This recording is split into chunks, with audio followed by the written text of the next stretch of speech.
Okay,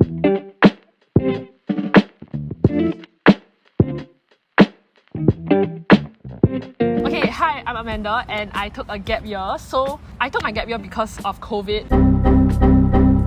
Wait, I need to talk about my gap year, how long it was. It's been 84 years. My gap year was about 2 years, even though it's technically 1 year because I ended school in November 2019 and now I'm starting school in October 2021. So even though I deferred my uni entry by 1 year, it's actually like a total of 2 years that I haven't been in school. I'm getting stupider every single day. But I feel like my gap year has been pretty productive so far. There's some things that I wish that I knew before I took my gap year. So this video is for all the people who are thinking of taking their gap year, and this video is especially for 18-year-old Amanda who just left school, who couldn't even entertain the possibility of taking a gap year. Look at you now. You're still not in uni yet.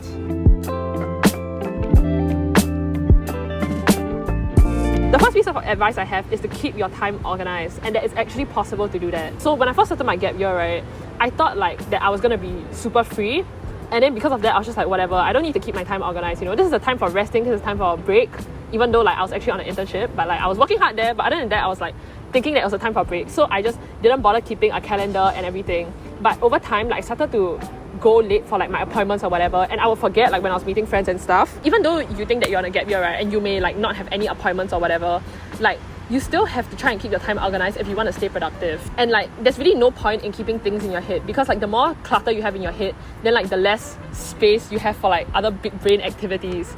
There's one big brain. Ah! Do you see the bee? It took me many months of trial and error, and I even tried a pen and paper planner, which like did not work, and I gave up on it in like a week. In the end, like I settled on using Notion and my Apple Calendar. So I use my Notion for like the stuff that I will have to do every day, and like stuff I have to remember, and like long-term planning. So like applying for internships and like organizing like the stuff that I had to do before I go to uni. This video is not sponsored by Notion. Like I use Apple Calendar for everything else, and I prefer Apple Calendar because like Google Calendar is so irritating, and they literally send you emails every time you have an event on. Like I don't need an email when I have to go to the gym. And I ended up using Apple Calendar to plan like all my stuff, so including like workouts and everything I will put into my Apple Calendar. And I feel like it's a lot easier when you have like the visual representation of all the stuff that you have. So my second piece of advice is don't let your sleep schedule get too bad. So this is a piece of advice that I'm still not taking. So actually this advice is like not to 18-year-old Amanda, it's to like 20-year-old Amanda. Like please get your sleep schedule together. When you're on a gap year, like your time at night is for you to control. So it's very tempting to just stay up late and do whatever you want, especially like when you're talking to your friends and stuff and you get carried away with time. And it's fun for like a month during circuit breaker when the only thing you can do is to talk to your friends and you can't go out or anything. But when you have to wake up at 8:30 to go for an internship and you sleep at 3 AM, you start to feel absolutely terrible. So this is advice to future Amanda now. Please get your sleep schedule together. Next.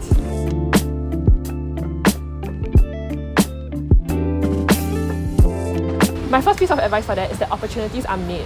So like don't be afraid to shoot your shot. So for me on my gap year, like I applied for an internship with Bong, and when I first applied for it, I was really scared, and I really felt like I didn't deserve it, and like the imposter syndrome is really real. But like over time, as I was working for Bong, I got to find my place within the team, and I made some really good friends along the way as well. A lot of the times, like your self-doubt and your fear is going to be the one that stops you. It's not that you're not good enough, because everyone is underqualified, but as long as you volunteer for the job and you show a willingness to learn, like everything will be fine. It's very easy to just be like, oh, you know, because of COVID, like I don't want to try for this. I think with COVID, like a lot of companies are more willing to allow people to work from home. It opens up your opportunities even more, because then like maybe someone from Yishun can work for a company that's not in Yishun. You need to go out there and find your own opportunities. I am freelancing for Saffron Shop now, but when I started freelancing for her, I got the job because I just DM'd her on Instagram.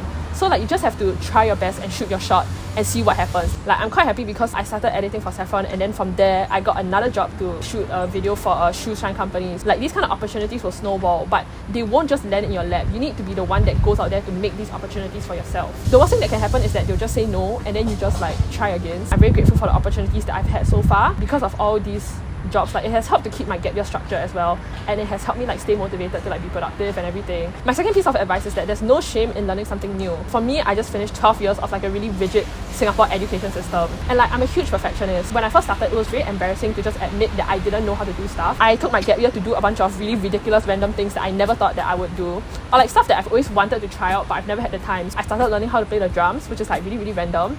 and like I also started like an Instagram where like I review books and stuff. And like when you first start off, right, you start off at 0 followers and you start off like not knowing how to play the drums at all, but you have to go for classes and like learn how to grow and learn how to be better at something. But you need to be able to put yourself in that vulnerable state and say like, hey, like I'm willing to go for classes and stuff, because that is the only way that you'll be able to grow and improve. To me, there's no point in taking a gap year if you don't grow and improve in a certain area that you want to. It doesn't have to be in your career. It can be like in terms of how you feel about yourself. Trying out these new random things and putting myself in this vulnerable position made me a lot more confident of myself as well. That's why I started doing this. Oh, plot twist, Inception.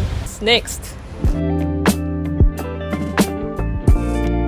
My first piece of advice is that you should try and be more intentional with people that you care about. Okay, it's very noisy. Sam Corp, why is your stock so low? Like after I graduated from JC, there are some people that I really wanted to keep in my life, and I feel like after you leave an institute, it's very hard to keep track of everyone. And like I feel like when you grow up, it's very inevitable. People are gonna leave your life. It really sucks when people drift from you, especially if you still want to be friends with them and then like they are not reciprocative. But my advice for that is just drop it. Just drop it, Dave. It's really important to be intentional and like let people know that you care and that you want to see them, because they want that as well. You know what I mean? You can't just be sitting there waiting for anyone and everyone to contact you. For me, like I try to see my baby cousin every week, and like with my friends, especially like for like the people that like you're like kind of close to but like not really, so like it's awkward to like go out for a meal. I feel like playing mahjong really helped. I'm not encouraging gambling in any way, but I learned how to play mahjong over my gap year, and I feel like it really helped with keeping up with all my friends. My second piece of advice is don't spread yourself too thin. So I feel like when you're on a gap year, right, you think like, oh, you know, it's fine, like my time is mine to control, like, and like I'm just gonna book myself full of things. It's very easy to overestimate yourself and think like, oh, I want to stay busy because I have nothing to do with my time. You may worry at the start about being too free. It's not fun when you're booked full of stuff either, and especially stuff that you don't want to do. So like you can still be selective with your time. Your time is still precious, and like always take a few days off, because at the end of the day, like a gap year is still a time for you to rest before you go off into uni. Okay, next.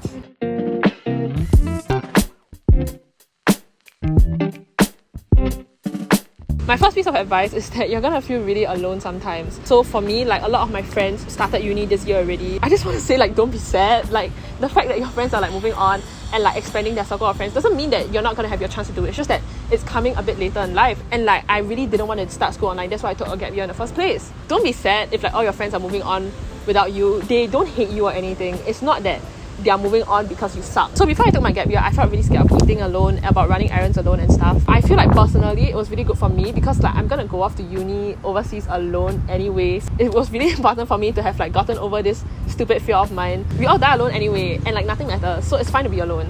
My last piece of advice is to enjoy it, which I know is like terrible advice, but like let me explain. I feel like when I went into my gap year, I thought like, oh, like, you know, I really need to push every single day. For your gap year, you are taking this time for yourself to improve yourself and to grow as a person before you go off to uni. I feel like taking a gap year was a really good choice, because it allowed me to steal some time with my family and to steal some time with my friends and with my boyfriend before I go off to uni, and to take this time to really work on the foundation of your relationship, so that when you go off to uni, like you know that you have this secure support system for you. And don't compare your gap years with the gap years of others, because like everyone has different goals and different opportunities. That is my final piece of advice. Have fun, because when else in your life are you gonna have so much time and energy to do whatever you want to do? Bye!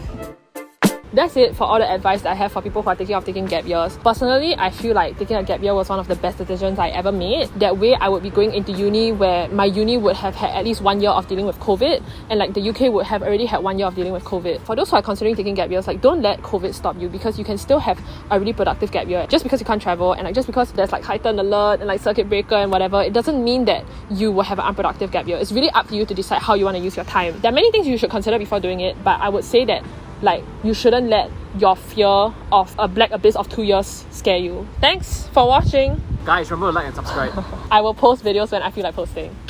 Okay, bye!